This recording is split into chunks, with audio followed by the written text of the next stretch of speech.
ఉపరితల ఆవర్తన ప్రభావంతో వాయువ్య బంగాళాఖాతంలో అల్పపీడనం ఏర్పడింది. దీని ప్రభావంతో రానున్న 2 రోజుల పాటు రాష్ట్రంలో విస్తారంగా వర్షాలు కురిసే అవకాశం ఉందని విశాఖ వాతావరణ కేంద్రం అధికారి శ్రీనివాస్ తెలిపారు.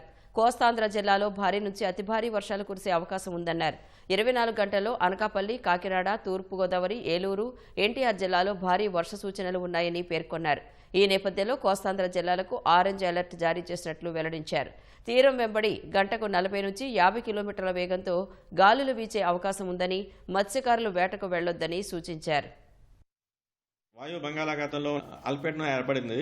అది పశ్చిమ వాయు దిశగా వెళ్తూ నెక్స్ట్ కమింగ్ 2 డేస్లో south Orissa and north Andhra మీదుగా సౌత్ ఛత్తీస్గఢ్ వైపు వెళ్లే అవకాశం ఉన్నట్టుగా మనం ఫోర్కాస్ట్ చేస్తున్నాం. అన్నింటి ప్రభావం చేత నెక్స్ట్ కమింగ్ 3 డేస్ కూడా మన ఆల్మోస్ట్ అన్ని కోస్తా జిల్లాల్లోనూ కోస్తా జిల్లాలు ప్లస్ రాయలసీమలో కూడా వైడ్ స్ప్రెడ్ రైన్స్, అలాగే కొన్ని చోట్ల భారీ వర్షాలు, మరికొన్ని చోట్ల భారీ నుంచి అతి భారీ వర్షపాతం వచ్చేటువంటి అవకాశం ఉన్నట్టుగా ప్రిడిక్షన్స్ ఇస్తున్నాం. ముఖ్యంగా అనకాపల్లి, కాకినాడ, ఈస్ట్ గోదావరి అండ్ ఏలూరు ఈ జిల్లాలో, దక్షిణ కోస్తాలో ఎన్టీఆర్ జిల్లా, ఈ 5 జిల్లాలకి కూడా భారీ నుంచి అతి భారీ వర్షపాతం, అలాగే కర్నూలు అండ్ నంద్యాల ఈ జిల్లాలకు కూడా భారీ వర్షపాతం వచ్చే అవకాశం ఉంది. కోస్టల్ ఆంధ్రప్రదేశ్ స్థిరపడి ఉన్నటువంటి మత్స్యకారులను ఎవరిని కూడా ఈ 2 డేస్ వరకు కూడా వేటకి వెళ్ళొద్దని హెచ్చరించడం జరుగుతుంది.